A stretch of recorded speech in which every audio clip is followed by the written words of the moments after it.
importante tener en cuenta. ¿Qué eran los nervios recurrentes? Le estaba preguntando hace rato a uno de ustedes. ¿Por qué es importante que se den en cuenta el nervio traqueobronquial, la aorta, el pericardio y los recurrentes? Los nervios recurrentes eran ramas del nervio vago. Perfecto. Acuérdense de esto, que los nervios laringeos recurrentes se llaman, están arriba en el esófago superior. Tenemos nosotros una lesión de esófago y no tenemos esto, pero tenemos contigüidad. De pronto encontramos un cáncer de cuerdas bucales, un cáncer, el paciente tiene disfagia. Encontramos en la aorta, en el pericardio, encontramos en el árbol traqueobronquial. Tenemos la obligación de biopsiar acá. Y si es un adenocarcinoma, casi es la seguridad que vino del esófago. Entonces, esto también es importante porque aquí no vamos a encontrar con cualquier examen de diagnóstico. Estos son lugares muy complejos, entonces ahí vamos a tener otro tipo de exámenes para nosotros diagnosticar el cáncer de esófago. Doctora, una consulta. Ya que estamos hablando de contigüidad, en el caso que exista un cáncer de estómago, por contigüidad también es la posibilidad que nos dé también cáncer de esófago. Y otra cosa también, a veces cuando se produce también cáncer en los ovarios o igual de útero, dicen que está muy conectado también la parte de estómago. Una mujer que genera cáncer de ovario también genera cáncer de estómago. Sí, perfecto, Jairo. Precisamente, acuérdate, es excelente. Aquí es importante que ustedes tengan en cuenta, hay cánceres que son sincrónicos y cánceres que son metacrónicos. Hay cánceres raros de esófago, como de intestino, de cualquier órgano.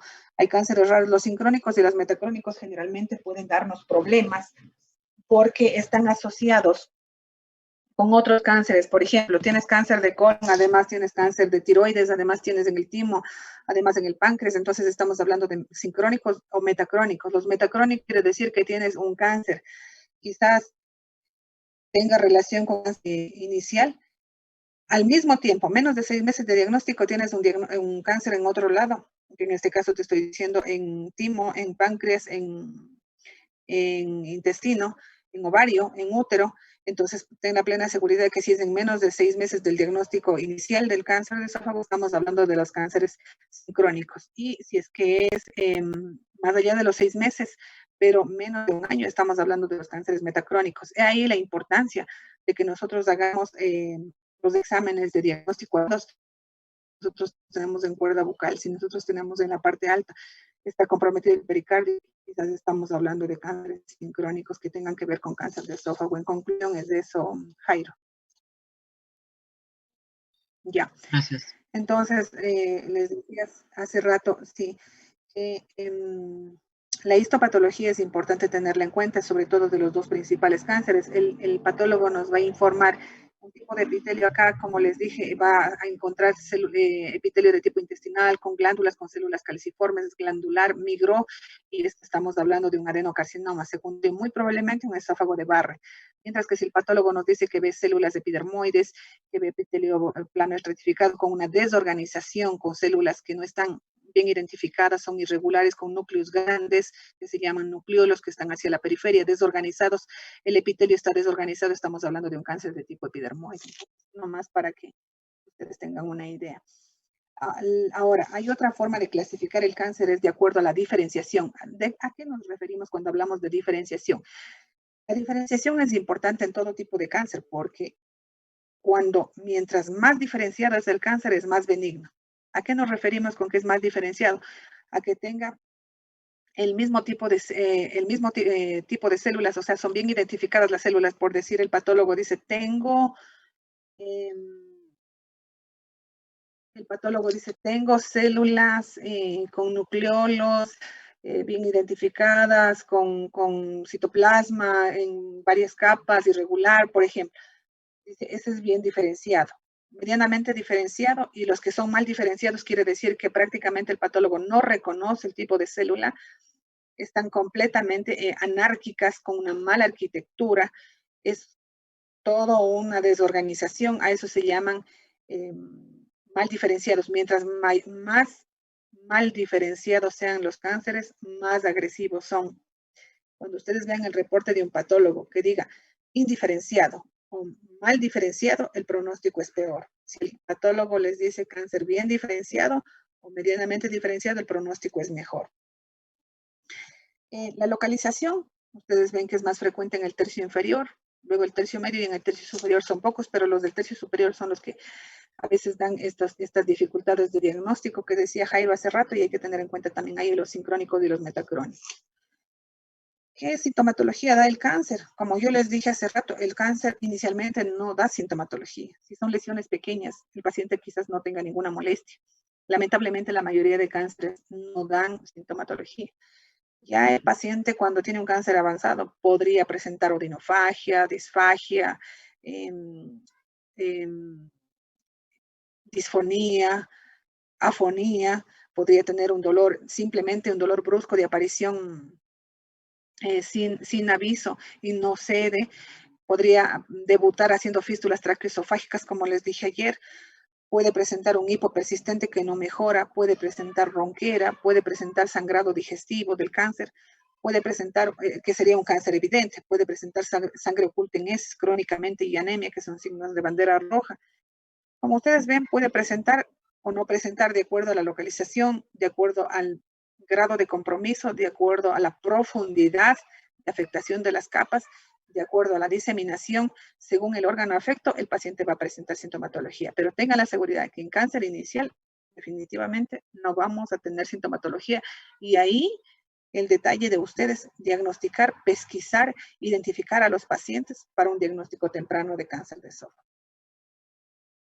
Ahora, esto es lo que ustedes querían ya saber desde hace rato. ¿Cómo hacemos nosotros el diagnóstico de cáncer?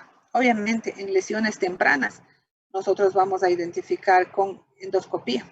Entonces, nosotros en endoscopía podemos no ver nada, podemos únicamente ver un Barrett, podemos ver acalasia, podemos ver una lesión insignificante. Lamentablemente también hay que tener el expertise, saber a quién estamos haciendo endoscopía, qué factores tiene el paciente, qué antecedentes tiene el paciente, qué fármacos toma el paciente, es obeso, tiene reflujo, no tiene reflujo, tiene disfagia, no tiene disfagia, tiene signos de bandera roja, tiene síntomas digestivos, tiene síntomas extradigestivos, tiene patología de faringe, patología cardíaca.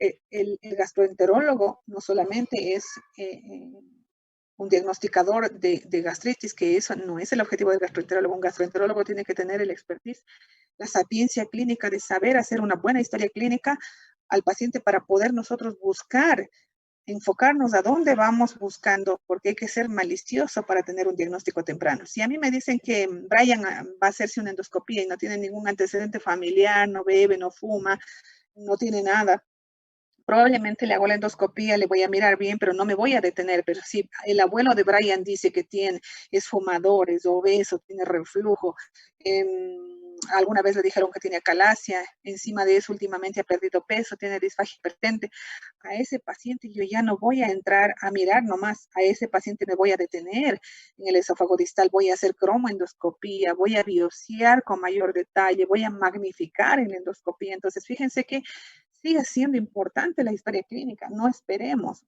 el diagnóstico del patólogo, el diagnóstico del radiólogo. Nosotros tenemos que orientar según la historia clínica. Orientamos qué examen necesita el paciente, cuál es el examen inicial y cuáles son los exámenes subsiguientes en un caso de un paciente con sospecha de cáncer de esófago. Entonces, ustedes ven que en endoscopía podemos ya mirar una lesión aquí de tipo, esta ya es una lesión cancerígena porque tiene unos bordes irregulares, una mucosa irregular que no es igual a la mucosa circundante, tiene un sangrado fácil, tiene una úlcera de depresión central. Miren, probablemente esta es una lengüeta de un previo Barrett. Entonces, nosotros vemos la endoscopía, sí, efectivamente fue un Barrett, pero aquí ya nosotros tenemos una mucosa irregular, biopsiamos acá y miren que biopsiamos esta zona y prácticamente es un cáncer. Entonces, quizás este es un cáncer avanzado por tamaño de la lesión nada más. ¿Por qué les puse esta diapositiva a propósito? Porque nosotros en el diagnóstico de cáncer tenemos varios métodos de diagnóstico, no solamente la endoscopía. Yo les puse a propósito esta fotografía. Ustedes ven ahí que parece que es una endoscopía, Me parece que es una radiografía que está más atrás, me parece que será una tomografía, parece que es un examen varitado, parece que es un examen confuso. Entonces, ¿qué es lo importante? Tenemos varios métodos de diagnóstico aparte de la endoscopía. Si nosotros únicamente ya al paciente miramos, ¿sirve la imagen con vario? Por supuesto que sirve. Si ustedes tienen un paciente con signos de bandera roja, con una disfagia severa, con tos, con broncoaspiración, con neumonías de repetición, con disfagia, ya viene años de evolución, tiene signos de bandera roja sobre una calasia, obviamente ya no van a pedir una endoscopía de primero. Ya les dije, claro, les vuelvo a recalcar, tienen disfagia, tienen signos de bandera roja, con disfagia. El primer examen es el esófago varitado. Aunque estemos hablando de cáncer, fíjense, no cambia la conducta, no cambia nuestro criterio clínico, no cambia el conocimiento aprendido. Entonces, fíjense que como dice la literatura, hay imágenes que valen 1000 palabras. Entonces, Ángeles y Surieta, ¿qué lees tú en qué examen es? ¿Qué te impresiona este examen? ¿Qué podrías pensar tú aquí? ¿Qué te llama la atención?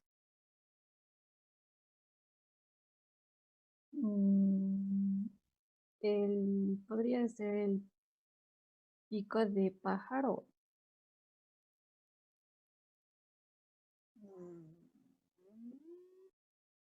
Podría,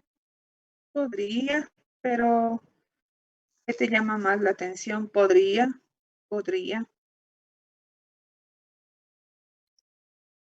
¿Qué te llama más la atención? Alguien que quiera atreverse a leer este examen, ¿qué examen es y qué les llama la atención? No Es un importa examen lo que les llame la atención. radiológico de vario que se lo hace para el tránsito. Perfecto, Jaime. Para el tránsito. Para mirar el tránsito. Sí, el tránsito. Para mirar el tránsito del esófago, ¿ya? ¿Ya? ¿Qué te llama la atención de esto? Prácticamente que es, como dijo la compañera, la formación del pico de pájaro que está ahí por el estrechamiento del esófago. ¿Ya? ¿Esto te refieres? Sí, exacto. ¿Ya? ¿Qué más? Entonces ahí vemos que ¿Ya? puede existir una obstrucción debido a la presencia de algún crecimiento o obstáculo, obstrucción sería, ¿no? Perfecto, excelente, Jaime. Es lo que quiero que ustedes interpreten. Este es un esofagograma que miren ustedes únicamente, no solo esto, probablemente el paciente tuvo una calasia, sí, pero lo que quiero que vean, miren esto, es un esófago irregular en todo el trayecto. Ya es un esófago irregular en todo el trayecto. Tiene restos del contraste y probablemente con alimentos que se quedaron en la estrechez, que dice Jairo, perfecto, la estrechez puede deberse tanto a una obstrucción intraluminal como puede ser una obstrucción extraluminal, ¿ya? Pero lo más importante acá, si ustedes se fijan, prácticamente es aquí en esta imagen, miren, es irregular completamente, como algo ulcerado. Y aquí si ustedes se fijan en esto, ya no es la típica imagen solamente en pico de pájaro, ya tienen paredes irregulares, restos de alimentos, se queda el contraste aquí, no pasa, se obstruye, y aquí probablemente ya no vamos a pensar que es solo una calasia por todo este trayecto, ya es todo irregular, probablemente ya estamos hablando de un cáncer de esófago avanzado. Entonces a este paciente quizás ya no le sometemos ni endoscopía o quizás le sometemos solo para diagnóstico y decir tiene cáncer, porque no vamos a pasar con el endoscopio por aquí, vamos a llegar acá y quizás vamos a encontrar la lesión aquí. Biopsiamos solo para ponerle nombre y apellido, pero si tienes un paciente anciano de 80, 90 años, solo sería con el asunto académico, pero que vayamos a cambiar la conducta con ese paciente, no. Entonces a veces hay pacientes a los que ya no le vas a someter a tal procedimiento. Si ya tienes una imagen que vale 1000 palabras de un cáncer, probablemente acá no vamos a hacer nada, sino más que mejorar la calidad de vida del paciente. Entonces, otra de los exámenes, aparte de, ustedes ven que en radiología tenemos 4 cosas para diagnosticar cáncer de esófago, además de la endoscopía. Tenemos la ecoendoscopía, que es examen radiológico, porque en la punta del endoscopio va un transductor, y entonces estamos hablando de radiología, ecoendoscopía, ecografía hecha por endoscopía. Tenemos esofagograma con bario. Tenemos tomografía, tenemos la resonancia y adicional tenemos el PET scan. Entonces, acuérdense que son esos tipos de exámenes que vamos a pedir de acuerdo a lo que sospechamos. Entonces, si nosotros por endoscopía vemos una lesión y biopsiamos, listo, luego vamos a avanzar en el estadiaje. Si nosotros por endoscopía vemos una lesión que no nos parece tanto un cáncer como aquí, fíjense ustedes, aquí ven esta lesión, es elevada, lo que nos hace sospechar aquí en un cáncer es esta depresión, esta úlcera con fibrina sucia, y probablemente vamos a biopsiar acá. Esta imagen, esta lesión debe tener entre 1 a 2 centímetros de diámetro, está magnificada. Si nosotros a esta lesión, obviamente le biopsiamos, pero si la biopsia superficial nos sale negativa, es nuestra obligación realizar la ecografía, la ecoendoscopía. Metemos el transductor en la punta del endoscopio, lo miramos, la ecoendoscopía va a mirar imágenes de cuántos milímetros de distancia de la pared. ¿Se acuerdan cuando hablamos de cálculos de vías biliares? No hablamos con ustedes todavía. Serán. No, ya. Ya, acuérdense que nosotros tenemos ecoendoscopía. ¿Para qué sirve la ecoendoscopía en general en el tracto digestivo? Para mirar lesiones que están cercanas a la pared, que no tengan más allá de 10 milímetros de distancia, que no atraviesen todas las capas del esófago, en este caso, que nos permita hacer una punción por aquí, por la mucosa, hacia adentro, porque probablemente aquí tenemos tejido sano. Biopsiamos y dice el patólogo, tenemos tejido inflamatorio, pero con el ecoendoscopio nosotros metemos por la punta o además una aguja, tomamos biopsia de la lesión más profundamente y probablemente aquí dice es un cáncer, es un sarcoma, es un leiomioma. Para eso es importante la ecoendoscopía, para lesiones submucosas. ¿A qué llamamos submucosa? Todo lo que parezca que la mucosa es normal, igual a al resto de la mucosa normal. Sin embargo, adentro nosotros sospechamos que hay una lesión que puede ser benigna o maligna. Para eso es importante la ecoendoscopía.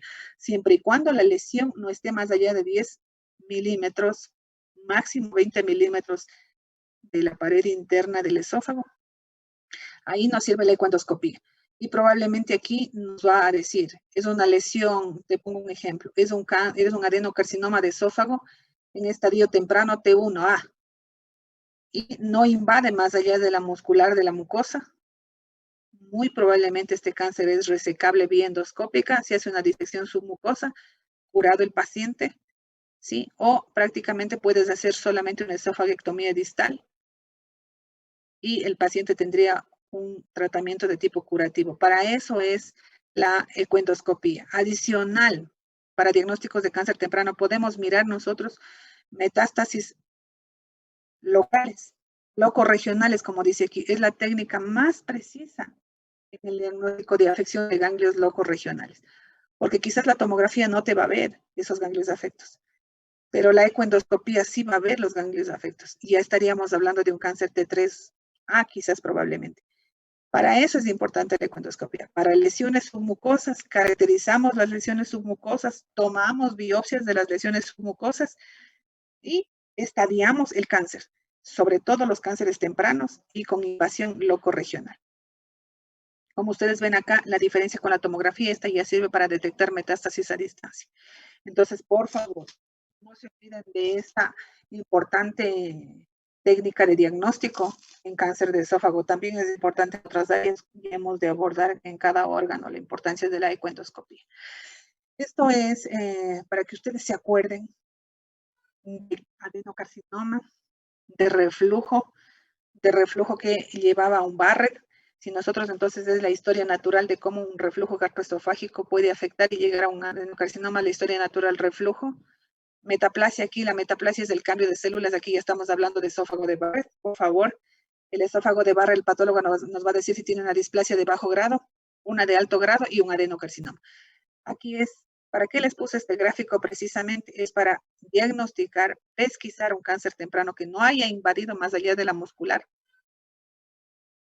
Punto 1, a través del pesquisaje de nosotros con el conocimiento de quiénes hacer seguimiento y a quiénes vamos a biopsiar, dónde vamos a biopsiar, cuántas biopsias vamos a tomar, a qué patólogo vamos a enviar. Entonces, fíjense esto, acuérdense de este grafiquito. Reflujo, Barrett, ¿En qué se diferencia la displasia de bajo grado de la de alto grado?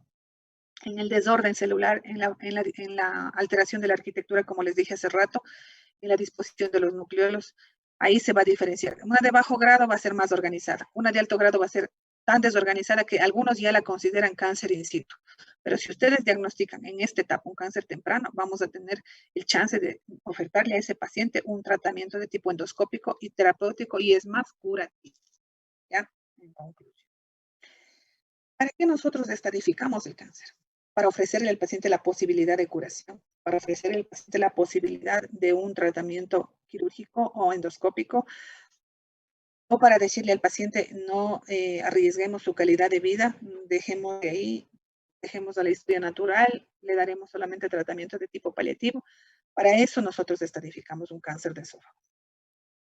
Entonces, como les dije, otra de las técnicas de diagnóstico en cáncer de esófago es la tomografía. ¿Para qué nos sirve la tomografía, básicamente? La tomografía nos sirve para nosotros identificar ganglios, además de locos regionales a distancia, metástasis en órganos vecinos. ¿Cuáles eran los órganos vecinos a los que afectaba Alison? ¿Cuáles eran los órganos vecinos a los que daba metástasis?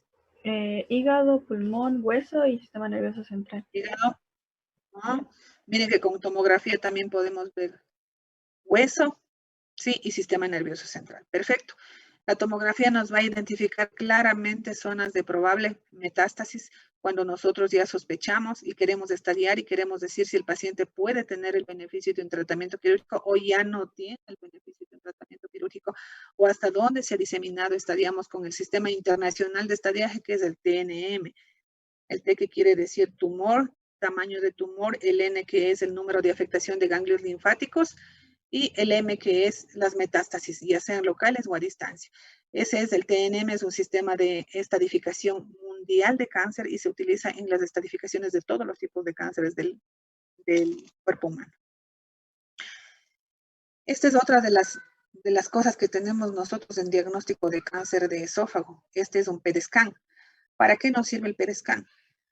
Como decía Jairo hace rato, cuando nosotros tenemos cánceres sincrónicos, cuando nosotros sospechamos que hay una metástasis muy localizada en el pericardio, en el tracto traqueobronquial, podemos tener cerca del timo, podemos tener en hueso y no ha sido identificado mediante las otras técnicas convencionales que yo mencioné hace rato.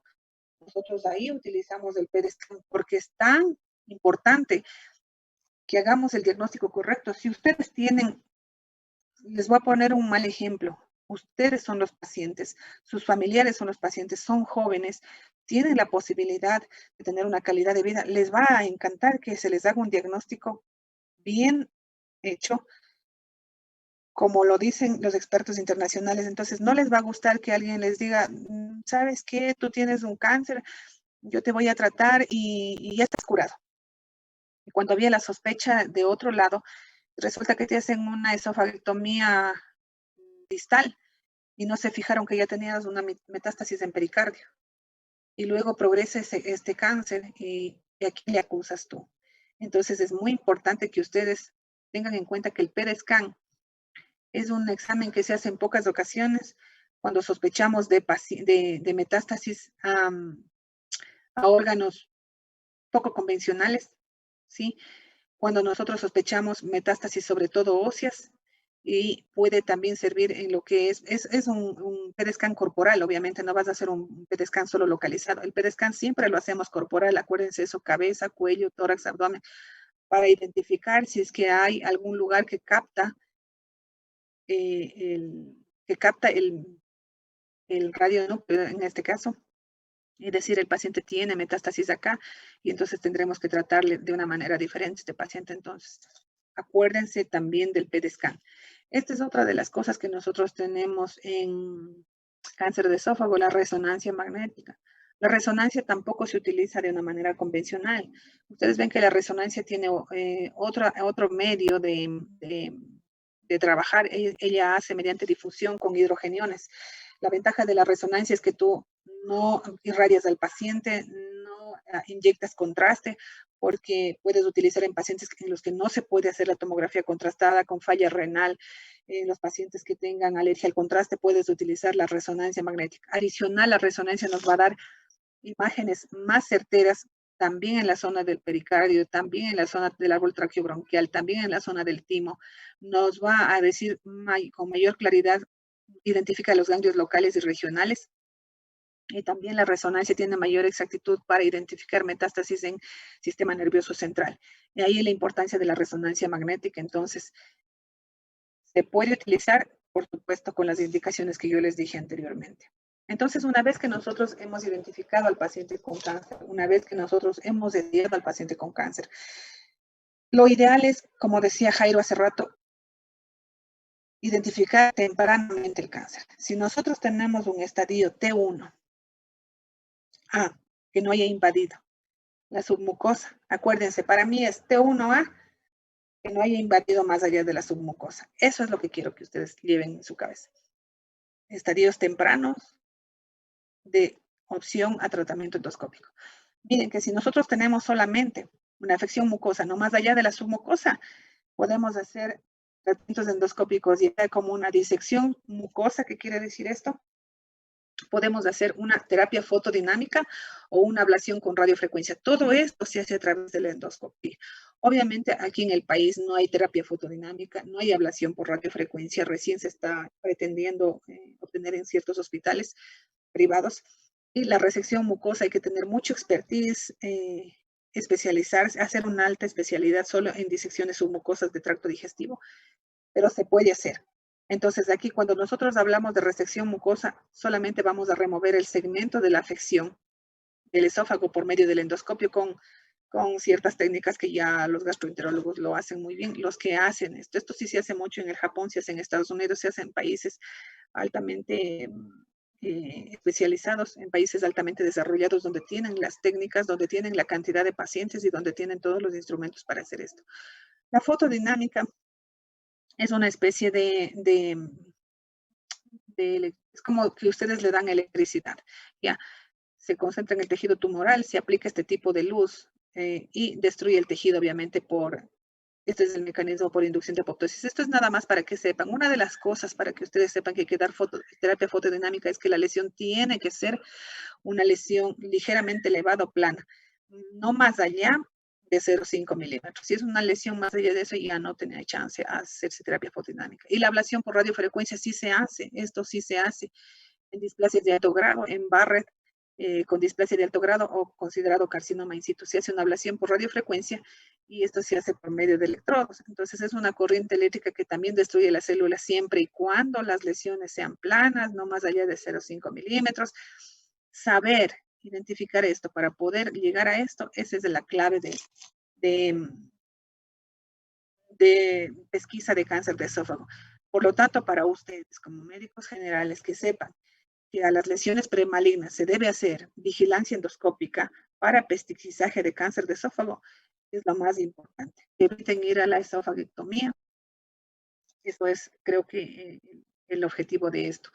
Una vez que ustedes tengan un diagnóstico de cáncer de esófago, una vez que ustedes hayan hecho el diagnóstico, les voy a presentar luego solamente un algoritmo breve de cómo va encaminado el paciente con diagnóstico de cáncer de esófago. Pero previo a eso, lo más importante para ustedes, que es la prevención. La prevención primaria, ¿a dónde va? A todos los individuos, con y sin factores de riesgo. Allá va enfocada la prevención primaria, a ustedes, a sus familias, a los niños, a los jóvenes, a la población en general. ¿Qué vamos a hacer a estos pacientes?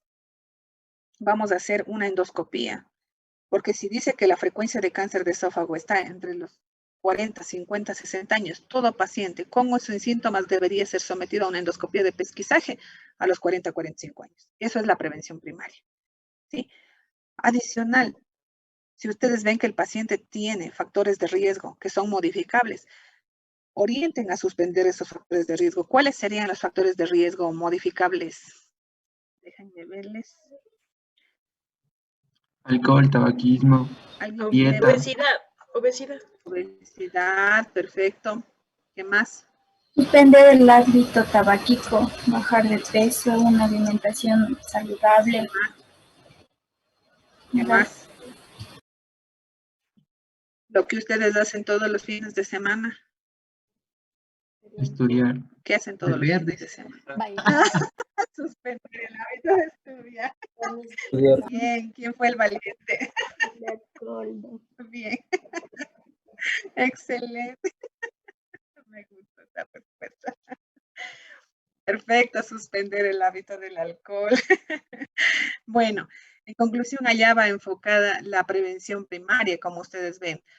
Mientras tanto, esta es pregunta de examen, chicos, ¿no? La prevención primaria. Tanto a la población general como a los pacientes que tienen factores de riesgo modificables que ustedes acaban de identificar.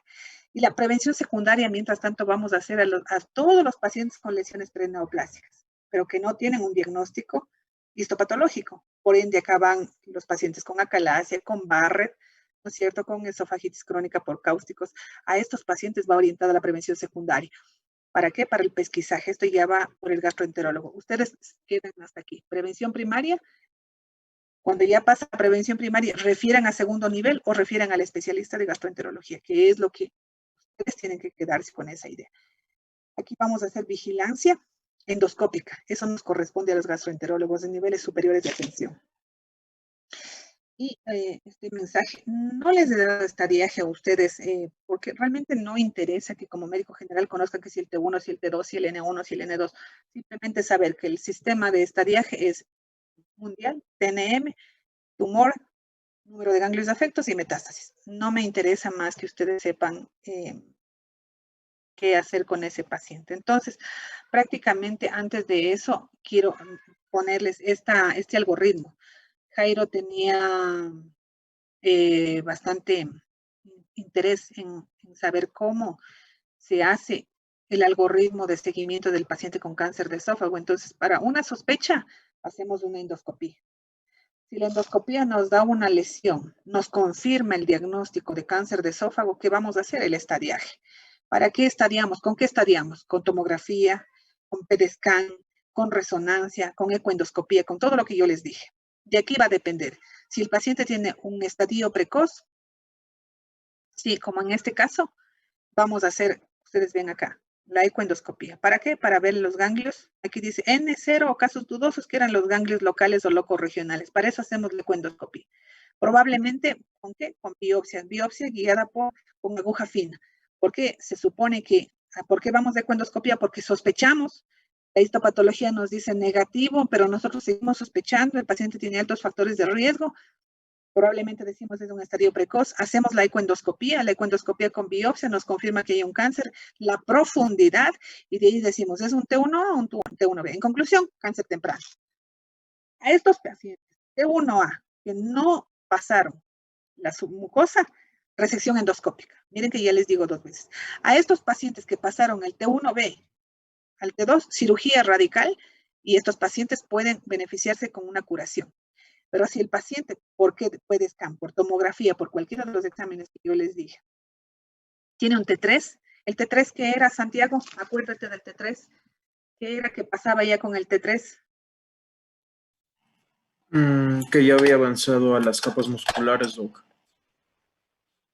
Sobrepasó la adventicia. Pasó la adventicia, invadió ganglios locales o locorregionales.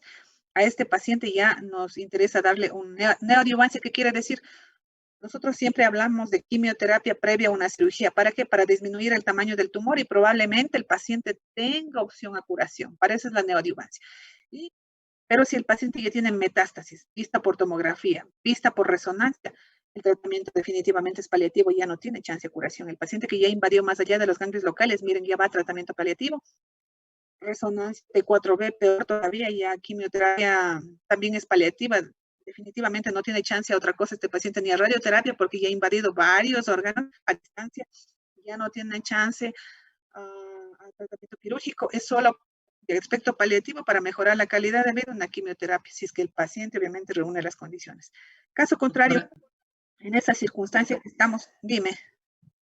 ¿Usted qué opina en el caso de que encontremos un estadio 2 o 3 y que para reducir el avance utilicemos quimioterapia para reducir el daño de las células? ¿sí nos ayuda a la quimioterapia o en este caso para reevaluarlo y ahí hacer la cirugía? No sé qué opina usted de eso.